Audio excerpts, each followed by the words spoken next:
Hey, welcome to tonight's education night. We're having some information about puppies. I'm Dr. Stott, and I'm going to go over some of the doctor side of puppies and kind of their growing up. And we have Delia. I'm the head pet stylist of our grooming department. We're going to go over some pet puppy kitten grooming. I'm Lynn Bell, and I'm from Blazing Trails Canine Academy, and I'm going to go over training and like puppy stuff training-wise. Okay, so to start off, we're going to talk about some of the puppy things. One of the first things that we see here as far as when you buy a puppy or you adopt a puppy, you're going to come here and you're going to get some vaccinations. To some of the things before you come in, if you do have the mom still, if they're lactating or drinking off of mom, we don't want to do any vaccines until the puppies are weaned. If you bring a puppy in that's still nursing from mom's maternal antibodies are going to attack our vaccines, and they're basically going to render them useless. So I had a puppy that was bought and it was still nursing, and the people I bought it from said it was that they vaccinated it. So should I do those vaccines over? we recommend it, yeah. I mean, there's a chance that they do work, but in the off chance they don't, I mean, especially in this area with as much parvovirus as we see, I would rather over-vaccinate with an extra one instead of take my chances with it. But in general, most puppies are going to be weaned around 6 to 8 weeks, anytime in that time frame, and that's when we want to see them for their first puppy checkup as far as vaccines go. Obviously, if there's anything else wrong with them, give us a call and we'll see them before then. But as far as the vaccine series that we do, like I mentioned, parvovirus is big in this area. So that very first time we see them, 6, 7, 8 weeks old, we're going to do our distemper parvo vaccine, and that is going to be the first of a set of 3. So we're going to do that, and while they're here for that appointment, either with the doctor or with the tech, we are also going to check them over, give them a physical exam, make sure that they're healthy otherwise. 3 to 4 weeks later, we're going to do their second vaccines for them. We're going to do the second distemper parvo, so it's 2 of 3, and then they're going to be given their bordetella or their kennel cough vaccine. Kennel cough vaccine is required for most boarding facilities, training facilities, grooming. We require it here for surgery as well. So we take care of that when they're on their second shots. And then when they're 3 to 4 weeks later, when they're at least 4 months old, they're going to get their final distemper parvo, so their third of 3, and then they're going to be old enough to get their rabies. Rabies, you do have to be 4 months old to get that vaccine. So as far as vaccines go in our puppies, we do have 3 sets. They're going to get 1 shot the first time, distemper parvo, 2 on the second one, usually around 12 weeks of age, when they're going to get the bordetella and the distemper parvo second shot. And then at 4 months old or 16 weeks of age, we're going to do the rabies and that final distemper parvo shot. When they come in for their visits, we're also going to do some parasite control. As many of you know, there's different types of parasites in puppies. Puppies eat everything, so they're always going to have them, and it's our goal to keep them at bay, keep them under control. The CDC recommends getting them dewormed every 2 to 3 weeks until they're about 4 months old. So here at the clinic, every time they come in for those vaccines, we're going to give them a dewormer. The main one we do as puppies is intestinal parasites. We use yellow liquid pyrantel to help with those. But as they get older, we're also going to worry about fleas and ticks, lice, those external parasites, and then not a huge thing in Utah, but we do have some diagnosed cases of heartworm, so that's another place where parasites can be. And so all of those together, if we can keep them on preventatives, it's going to help them in the long run. We're not going to see them coming in with all these different diseases associated with the parasites. As far as puppies go, their teeth is how we can kind of age them when they're younger. A puppy that is younger than 16 weeks of age will have all their baby teeth in. And then between 16 weeks old and 24 weeks old, their baby teeth are going to start to fall out. If you see those little teeth on the ground, don't freak out, that's normal. Most puppies will just swallow them, so you might not actually get to see them. But then by 24 weeks of age, most of those adult teeth are going to be in. And that's something that you can check at home, but we're also going to check when they come in for checkups and everything, make sure there's no baby teeth left in there. We do want to take those out. They cause crowding problems. You imagine having extra teeth in there. And then as far as after that, once they have the adult teeth, if we can start some dental care. I know just like when you go to the dentist, they tell you to brush twice a day. That is the recommendation for dogs. Puppies is to brush twice a day. If you're not willing to do that, they do have some dental chews that can kind of help prolong until we're going to need those dental cleanings. But if your dog is one that doesn't chew on things, and we're starting to build up that dental tartar, we do dentals here to help keep that tartar at bay. Dental disease and heart disease are very closely related, so if we can keep them healthy teeth younger on, then that's going to help them in the long run have a healthier heart. Some things that you can do at home with your puppies, especially if you have kids: touch their feet, touch their face, and touch their ears. Some of the most common things we see here at the clinic in younger dogs and older dogs is people want us to trim the nails. We need to check their teeth and their gums when they come in to evaluate their dental health, but also their hydration status. We're going to look at their gums and then their ears. We do see a lot of ear infections, and if we have a dog that won't let us touch their ear, then it makes it very complicated to do that. So when they're younger, if you can start touching them in different places, specifically feet, muzzle, and ears, that's definitely going to help us out as we do our exams later on. As far as fixing them, females.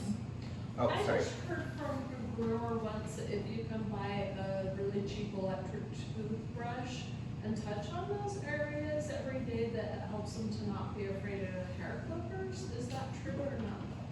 Yeah, I mean, that's any of that vibration and noise, yeah, cheap electric toothbrush, a beard trimmer, whatever you have that kind of makes a funny noise, it feels a little bit funny. Any of those handling things are really important. Biggest thing is just getting them used to it. I mean, if you imagine yourself when you were younger and you're going somewhere for the first time and they turn on the buzzers and you're like, oh. So just getting them used to those noises. That's why we're touching the ears, touching the snout, the feet. It's all going to help. As far as fixing, females are spayed, males are neutered. Most of our dogs, we're going to recommend at least 6 months of age. Anything younger than that, we're still developing. We still need the estrogen and the testosterone to help us develop and to be mature. So we don't want to do them too soon, but we don't want to do it too late. In females, the longer you wait to fix them, the more heat cycles they have. We do have increased chances of breast cancer later on in life. So if that's something that we're not planning on breeding, we do recommend getting it closer to 6 months. Keeping in mind that some bigger dogs, we do actually recommend 8 or 12 months of age before we fix them. And that's something that when you're here for your vaccine appointments, you can ask us our recommendation. For the most part, we're safe at 6 months, but some bigger dogs we do go a little longer. And then in males, similar thing, 6 months for them. Bigger dogs, sometimes we will wait just a little bit longer, just let them develop a little bit more. But in general, we want to take care of that in males before they get the male behavior. Our dog trainer might talk about it, but fixing them when they're 5 or 6 years old is not always going to take care of that behavior. If it's something that we want to take care of sooner, is going to be better.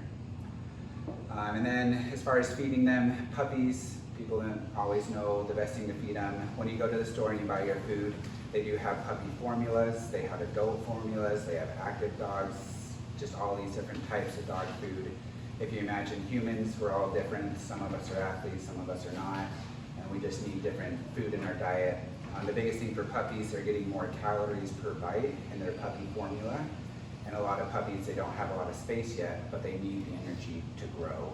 So if we can keep them on a puppy food until about 9 to 12 months of age, then that's going to allow them to have the energy to grow. And then when they get older than that, we can switch them to the adult food for them. Like I mentioned, we do have the training dogs or hunting dogs. Those ones we want more on an active. Otherwise, most dogs that just kind of hang out at home, just an adult maintenance food is going to be plenty for them. And then some things with the food, seasonings. We feel bad not seasoning their food that's kind of bland, but we see a lot of issues with the pancreas when dogs have seasoning on. If you cook them chicken or beef or anything like that, salt, pepper, steak seasoning, that's going to cause their pancreas to get irritated, and they're actually going to stop eating after that with an inflamed pancreas. So avoid seasoning on all the food. It kind of sounds mean, but it's going to be the best thing for their GI tract, and they'll thank you later. And then another big thing that we're seeing less frequently now, but grain-free diets. It was a very big fad for a while. Grain and the heart are closely associated. We've seen a lot of dogs come in that have been on grain-free diets for extended periods of time, 5, 6 years. When we take an x-ray, their heart has ballooned up. there's ingredients in the grains that helps the heart maintain that normal shape. And when we remove it completely for years on end, the heart can't contract like it needs to. And that's usually leads to a pretty sad ending. So when you're picking your foods, make sure that they are grain inclusive. We want to make sure that there's it there. And then just some other things, kind of just throughout the puppy stage. When they're very, very first born, if you are the one that's delivering them, we want to check them, make sure they have their palate's normal, they don't have a cleft palate. But then with their puppy vaccine visits, we're going to check them for congenital abnormalities. We're going to check their eyes, make sure their eyelids aren't rolled in or out too far. We're going to check them for hernias. We want to listen to their heart, make sure that it's beating correctly. In males, we want to make sure that both of their testicles have descended. If they don't descend, then that is a condition that we need to discuss with you. Leaving a testicle inside the body is going to cause problems later on in life. But those are, again, things that we're going to check when they're delivered or at their puppy visits. So, and that is all that I have. Do you have any questions? Can you buy dewormer and take home and deworm at home? Yes. Yeah, I know Tractor Supply has some. As far as dewormers that you can buy, the external parasites and internal parasites, you can get over the counter. I believe Tractor Supply IFA has those, or you can call us and we will sell them. The one that we do have to see your dog for is a heartworm. The heartworm preventative is going to kill adult heartworms. And if you imagine if a dog does have heartworms and we kill them all at once, that heart's going to be full of dead worms and it can't eat anymore. So it's something that if we are going to do the heartworm preventative, which we do recommend, it's spread via mosquitoes. So if you see a mosquito, there's a chance that you're going to get that in your dog. We do just need to do a quick blood test, make sure they don't have an active infection. And as long as it's not an active infection, then we can send that home with you. And the heartworm will cover? Depending on which one, they have different varieties. Saperica Trio does all of it. It's all in one, internal, external, and heartworm. And then they have other ones that just do the heartworm, others that just do fleas and ticks. So there's options out there. Definitely check prices when you're doing it, because sometimes if you're buying, like the Simparica Trio, seems like a lot up front, but if you break it down into each category and then compare it with buying the individual for each, you're actually going to save money. So it seems like a lot up front, but over the next 6 months, your dog's going to be taken care of for everything. Well, you see, we were from Louisiana, and the dogs would be bolt-worms down there pretty bad, but they would just give them a shot every year. Yeah, so they do we, and I'm not sure if we carry it here, but they do have, I think it's Profender 6. It's a shot that covers just heartworms. But again, we do want to check. I assume they probably checked the blood before they gave it, just to make sure you don't kill your dog on accident. But like I said, last year I think there were 8 confirmed cases of heartworm in Utah. This year we've had 1 so far. It's only February, so it is moving this way. Anywhere people travel, mosquitoes can travel, and then the heartworm can travel as well. And how young can the puppies be when you start them on heartworm? So puppies, the life cycle of the heartworm is the adult worms will not be adults until 6 months of age. So if a puppy gets infected right at birth, at 6 months is when we're gonna be careful as far as treating them with the preventative. So anyone before 6 months of age, we can start the heartworm prevention without doing a test. Anyone after 6 months of age, we will test them annually just to make sure. The preventative should cover it, but in the fluke chance that it doesn't, we don't want any accidents. So, and depending on which heartworm provider you use, some of them will pay for the treatment if you get heartworms while on their preventative. So I know Simparica Trio is one of those, that if you end up with heartworms, they'll take care of the price for you. Hey, we'll pass it on. I'm Delia, and I am the head pet stylist here at UVS Vet. And I'm just going to go over some basic puppy and kitten grooming. I know we're mostly talking about puppies tonight. Kittens also benefit from grooming just like dogs do. It's kind of a common misconception that cats clean themselves. They groom themselves, but if you licked yourself all over every day, you wouldn't really be clean either. So they do benefit from baths and grooming just like puppies do. But we're going to focus on puppies tonight. Just like Dr. Stott was talking about, vaccines are very important for puppies, especially where we are, there's a lot of parvovirus. We recommend our puppies to have 2 sets of vaccines before they come see us in grooming. which is usually between 10 and 12 weeks old, kind of depending on when you started that vaccine series. So we like to see them when they're still pretty little, just to get them used to the process. And we're going to start your puppies out with an intro groom, if you will, where we're doing more of a training session and we're really doing a grooming. We usually try to clip their little bones so they're nice and clean back there and they're not getting anything stuck. We like to trim around their eyes so you can see their cute little faces. But mostly for those first couple of grooms, we're just getting them used to the process. The blow dryers are loud and scary. The clippers, like we discussed earlier, they're noisy, they vibrate, they feel funny. This is something most puppies have never experienced. Some breeders will start their puppies early and get them used to the process, getting them used to having their feet played with and ears played with and everything. But mostly for those first at least 1, maybe 2 grooms, we're doing an intro to the process. Again, blow dryers are noisy and scary. Clippers are loud. Nail clippers are also kind of traumatizing. They've never experienced this. This is hard for them. And we try to take our time with puppies, spend extra time with them, give them some extra TLC to make sure that they are having as positive an experience as possible. It's not, as long as you're using good quality products, we really can't be bathing them too often. If we're going every 2 to 3 weeks, it's totally acceptable for puppies.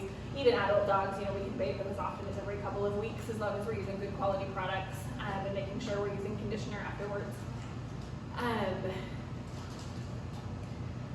The handling, Dr. Stott touched on that a little bit. That's one of the most important things you can do at home is handling your puppies, touching their feet, even some kind of light restraint, holding their paws so that they're used to that process, that they can't just wiggle out of it and get away with it. Playing with their ears to make sure that we can clean them properly, trim them properly and safely. We're using very sharp instruments on a very wiggly small critter.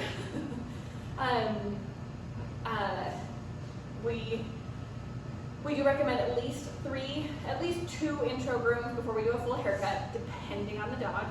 Some puppies act like they are born to be groomed and they love it and they tolerate the process extremely well.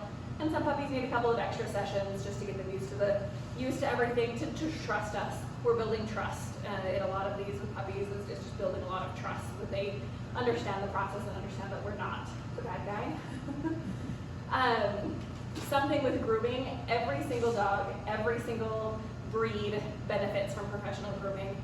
We see so many 3-year-old huskies who've never been done before, and they're shedding all over your house and you want them done today.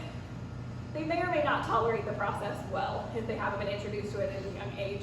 So we recommend everyone with a puppy get in at least a few times while they're babies, let them get used to the process so that it's not traumatic when they're a 3-year-old dog who is now shedding all over your house. So even if they don't need a haircut, your Labradors, Pit Bulls, all of them still benefit from professional grooming. French bulldog. Yes, we do a lot of Frenchies actually. They seem to shed like crazy. So we do quite a few Frenchies. And on them, it's really important to keep those nails nice and short. Some of them will have curly nails that kind of dig back into their pads, and so we can keep them nice and short and keep them on a schedule. We recommend most dogs get groomed between 4 and 8 weeks, depending on your dog, depending on how much work you want to do at home. If you want to brush and comb every single day, we can push it out a little further. If you don't want to do that, we can push them a little bit closer. We have clients who come in every couple of weeks for baths, and if they can't or do not want to brush and comb at home, we can handle that for you and keep them in good shape.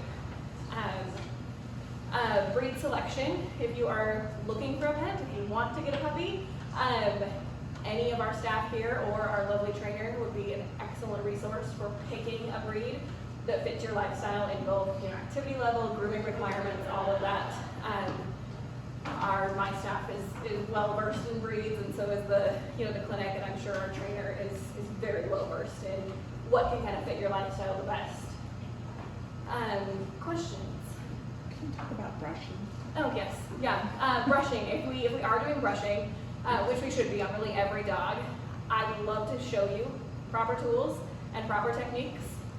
We should have brought a puppy. If we had a puppy, that would be. We should have brought a puppy.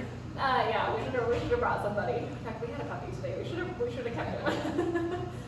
One of the most important things you can do when you're brushing is not to brush its comb to make sure that you're getting all the way to the skin, make sure you're getting any kind of tangles out. And I am more than happy to show people on their own dog proper tools, proper techniques. Just let us know. Pricing as far as grooming goes, give us a call. It's really variable depending on breed, age, size, all of that. But give us a call the receptionist. They can help you there, or any of us can help also. But we would love to get your pets off on the right foot, and the right foot is usually getting them in here, getting them started, and then helping you learn about them as well. Learning proper techniques and everything. I love to teach people to brush their own dogs.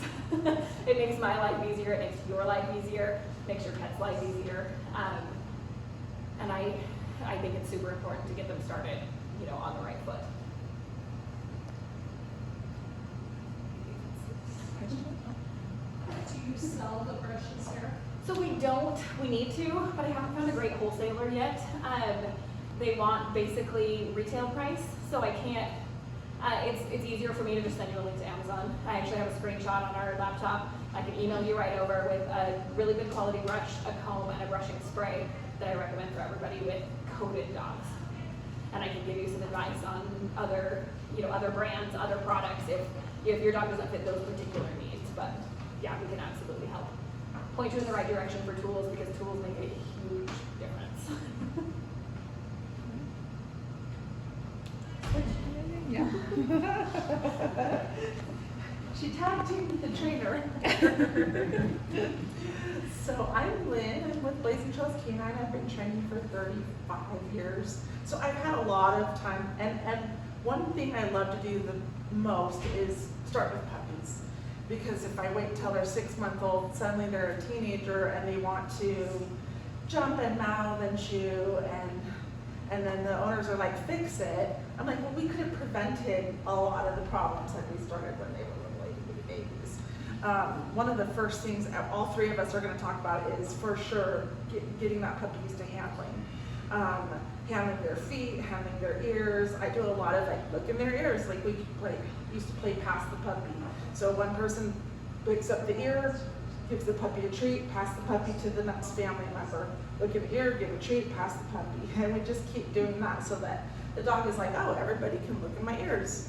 Everybody can look in my mouth. And my mouth, it's just like looking in each side of their mouth and opening the mouth so that we can get in there. And a lot of that is a little bit teaching a puppy resilience to handling. So many times people just kind of like a little pet the dog, and the dog plays around in the yard, but then when we have to restrain the dog for any reason, I spend a lot of time with puppies teaching them handling so that by the time they get to these guys, you're in a better position, rather than throwing them into a new environment where they're scared and a stranger is now going, I have to look in their mouth, I have to stick things where it's not comfortable to stick.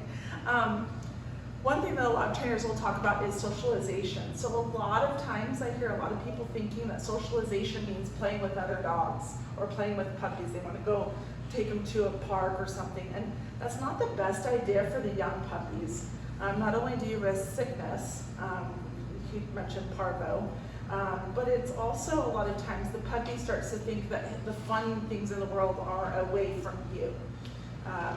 And what would rather see is you're the most fun in the world, and they're comfortable around other dogs. Other vaccinated and well-socialized dogs are okay. But for the most part, when a trainer talks about socialization, we're talking about things like getting them used to different surfaces, getting them used to seeing different types of people, seeing different, I typically am going to say have them see something new every day. So if they're too young and I'm nervous to take them out and worry about parvo, I'm going to have something new happen in the house every day. So it could be something stupid like I've thrown helium balloons in my living room, played with the kids, and I don't really care if the dog is comfortable with the helium balloon. But what I care is that the puppy goes, whoa, there's something new, and they have this sort of like, what do I think about this? Oh, it's okay. And we start to build confidence, and they kind of overcome something new happening. So then later when you're out in public and you see something new, they're not like, my world has ended because there's a helium balloon there, So different surfaces, different things happening in the house. Surfaces could include like your tile, it could include concrete, it could include the grass if it's in your yard, not out in public per se when they're baby puppies. It could include rocks, it could include, like, too many times they're just kept in one little area and they've never seen anything outside of it, and then you take them out for the first time and they're like, whoa, this is really kind of scary. So surfaces, people wearing different things. People of different races, gender, like if you're, you know, a male gets a puppy by themselves and never introduces them to a female, and vice versa, or kids, sometimes puppies that are like really scared of that other person. So things like that can help them get more comfortable with just changes in their environment. So socialization from my standpoint doesn't mean go throw them in a pack of puppies and let them figure it out. It means more get them to see different environments, different, so like, and that could be taking them in for a car ride, so they're seeing different things without necessarily the threat of being exposed to illness. A lot of times when puppies first come home, people will think, well, I need to start training the puppy to sit. Everybody, we're going to teach the puppy to sit, and that's all well and good, but from my perspective, what we really need the puppy to learn first is their name. We got to teach them, hey, this is your name. If I call it to them often enough, they might figure it out, but I can teach them their name from the moment they're started. So I can say their name, puppy, give them a treat. So they start to go, oh, when I hear my name, if I turn my head, I'll get a reward, you know, for looking at you. Also things like what a marker is. A marker from us is, it's a word or a word or a sound like a clicker that says, yes, that's the one that I want you to do. So I can say yes, I can say good, or click, whatever your marker thing is, and then provide a treat. So I would, yes, treat, yes, treat, yes, treat, maybe 10 times with that little baby puppy at first. Then whenever I catch him doing something that I like, I can say yes and give him a reward, whether it's a toy, whether it's food, whatever, praise. And that way I'm able to now have a communication with the dog. I can say, I like that. I can also teach him, hey, no, I don't like that. I'm able to communicate to my dog and say, yes, do that one, no, don't do that one, and have a conversation with the dog in a language that I've actually taken the time to teach them. So a marker is really important. The socialization and any kind of confidence boosting. So when I get a puppy, I'm mostly focused on things like having them do things that might be a little hard for them. So I'll have them like, you know, walk on a wobbly board. They're like, whoa, what is this? I'm a little nervous about that. And they might be a little nervous, and I won't drag them and make them, but I'll be like, hey, this board is really interesting. I can tap on it. This is an okay thing. And the more I interact with that, the more the puppy's curiosity factor starts to go check that out. Do I care if the puppy can walk on a wobbly board? Not particularly, but I do care that he realizes that I can help him through hard things. So we're building some resilience, we're building some character in that puppy. So my puppies will be introduced to walking over weird surfaces. I'll set up a pallet, I'll set up a ladder in my living room and have them just walk back and forth over the ladder. It looks ridiculous, but my puppy's learning rear end awareness. He's learning he can follow me and help do hard things. He's learning that that I'm rewarding. You know, I'm more fun than X, Y, and Z over there. So those are some things that can start off with a young puppy. Obviously, as they get a little bit older, obviously one of the big questions that I get a lot of is house training. How do I get the dog to be house trained quickly? A couple of things, just like basic tips, would be to confine the puppy. Make sure that if you just turn a puppy loose in your house, it's like turning a 2-year-old loose in the house and saying, go have fun. You know, maybe you won't destroy anything or kill yourself, but it's a little bit better to have that puppy a little bit more confined. Crate training is sometimes brought up. I do use crates. I think it's important that even if you're not going to use a crate long term, you still introduce it to them, because you don't know when they might have to be in it later. in boarding, in grooming, in the vet's office. A dog that's never been introduced to that is gonna be in a panic situation. I'm sure you've seen it. Absolutely. You know, they're going into a strange environment, having things done to them, and now they're being put into a crate. So a crate, teaching them that a crate is a great place to be. I can feed them in their crate. I can make fun things happen in their crate. Here's toys in your crate. It becomes their bedroom and they're den, and because they're den animals, they're gonna, they'll either find a spot or you'll give it to them. So I'd rather provide a space for that. How big the crate needs to be is typically 1.5 times the size of the dog. So if the dog is like this big, we're gonna give a third past that. And it's probably better to grow a crate with the dog than to get one that's too big. What you'll get is puppies that will potty in one corner and then rest in the other side. And part of the whole idea of the crate is teaching them that to hold their, you know, body, their poop, their pee, hold it, and then you get them to go outside. Typically, we're gonna recommend having them, they can hold it about 1 hour longer than the months of age when they're young. So a 2-month-old puppy, you can expect to be getting up and taking that puppy out about every 3 hours. 3 months old, 4 hours and on up a little bit. Obviously don't go up to, like, you're not leaving them in a crate for 12 hours, but you know, you can kind of expect that generally speaking, a 2-month-old puppy, you're gonna get up at about every 3 hours to take that puppy out. What I would do is have them in a crate, take them outside, they go potty, yay, have a treat, you know, and then let them have a little bit of free time. So if they go, now they get free time. If I let them out and they're just free and then they go potty and then I take them outside, they start to learn to hold it. So now you're standing out there forever waiting for that puppy to eventually go to the bathroom. They can learn pretty quickly to go on cue as well, which is very helpful in snow. You know, go potty means go within 2 minutes. You know, if you can go within 2 minutes, then we have free time and play time, and they can have a little bit more time out.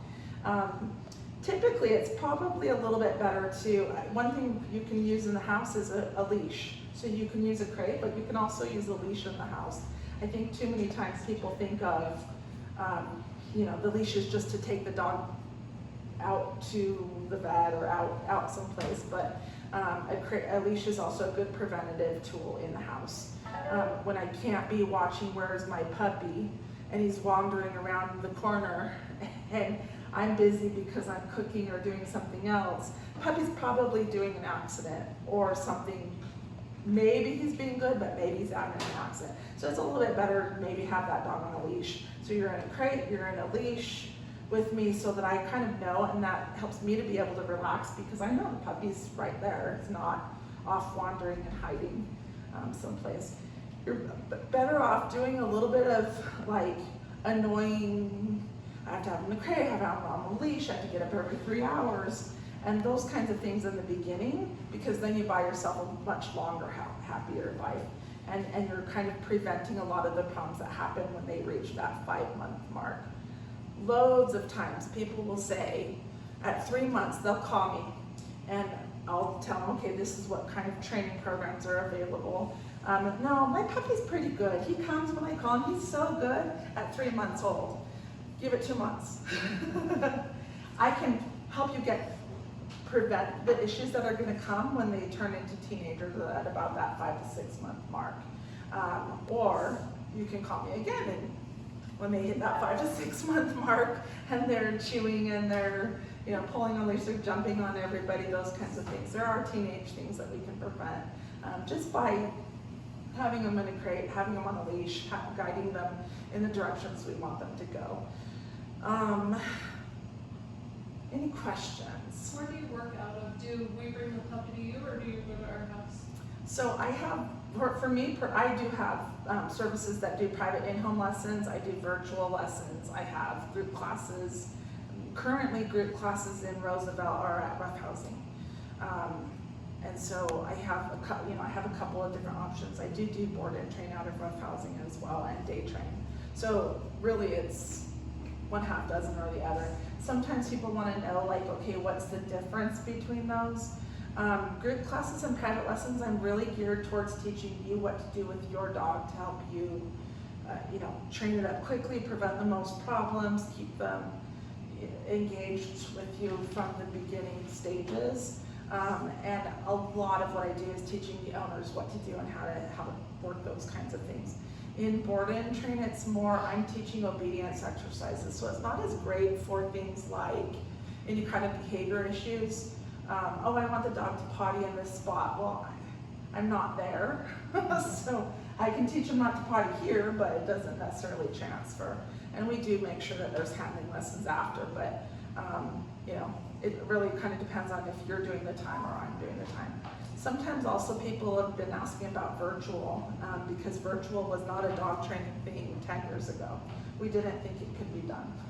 And what I have found over moving, so that I still have clients in my previous location, and then also especially over COVID, is since we're mainly training you guys to train your dogs, it's actually really, I can see that dog in their natural environment and what they're like without a trainer standing there saying, don't do that.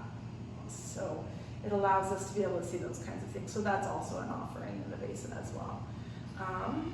Do you have packages that you started off with, or? Yeah, so typically with baby puppies, we're gonna say the best bet is to start off with the virtual so that we can go, here's how to prevent chewing, here's how to build engagement and do those kinds of things. And we kind of do that to help prevent the spread of parvo. Just because we can't, I don't want to bring them to a group class at 10 weeks old, 11 weeks old. But so we'll usually start off with, here's some preventative stuff.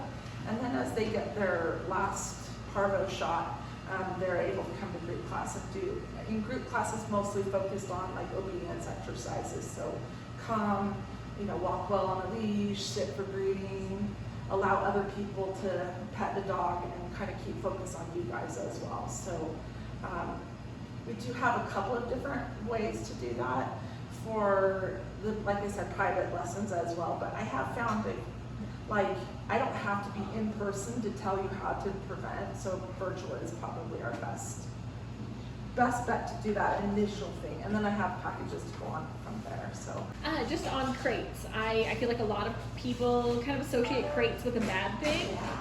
My dogs have their crates. They love their crates. If I can't find my dogs, they are in the crate with the door shut or the door open, sleeping. Yes. My dogs love their crates. They have a positive association. I have a question about names, and it's the dumbest thing. We have 3 puppies, and we named one of them Mia, and then we didn't know it was going to be a problem, and we named another one Mariah. And when I go to call Mia and Mariah, it sounds the same to the dogs. So what I want to know is, what age is the point of no return when can I change? never, you can do it at any time. Because to say Mia and Mariah, I can tell the difference, but I don't know if my puppies know the difference between those 2 names. Because they all just come when I say Mia, they're all like, here I am. You have to figure that dogs can be adopted, out of shelters, so they get their names changed throughout their life at times. If they're not in a permanent home, they can have it changed multiple times. Sometimes too, I get asked, well, can I train new things? I train my dogs throughout their life. For me, it's my fun as well as my job. So they're just gonna always be in training throughout life to do various things. But one of the first dogs I trained was 10 years old, blind and deaf. I was a kid when I first trained her, so I had no idea that blind and deaf was hard. This is just what we do. So, and at 10 years old, it is a little harder to train later. With puppies, we're dealing more with a blank slate. Just like kids learning foreign language is going to be easier than, later adult, but they can still learn it. So, but I probably would change the name if you're already seeing issues with it now. I'm like, okay, I did not see that one. What kind of puppies? Yorkies. Oh, okay. How old are they? We adopted them at Christmas and they were 8 weeks, so about 12, 14 weeks. Okay, yeah, so you definitely, once you have your shots and everything, you would definitely want to try to get into some sort of classes or training program, because they're always fun until they're not. So, and kind of my goal is to keep really positive association and a positive relationship with the puppies. A lot of times when we get them later, I'm dealing with aggression, reactivity, I'm dealing with separation anxiety. By that point, a lot of people have sort of like, I hate the dog, you're a last ditch effort, and maybe I won't, like I might put in the effort for it if I liked the dog originally. I'd rather keep it having a great relationship where everybody loves the dog. Everybody got a dog for a reason. We didn't get it to then be a problem in our lives. We got it to be a friend. So if we can kind of keep that friendship in place with training puppies, we're in a better place. So hopefully that's helpful. Thank you for coming out or watching our video today for puppies. Next month, the third Wednesday, we'll have our next seminar. It's going to be equine pasture management as well as parasite control, just kind of getting the herd ready for performance.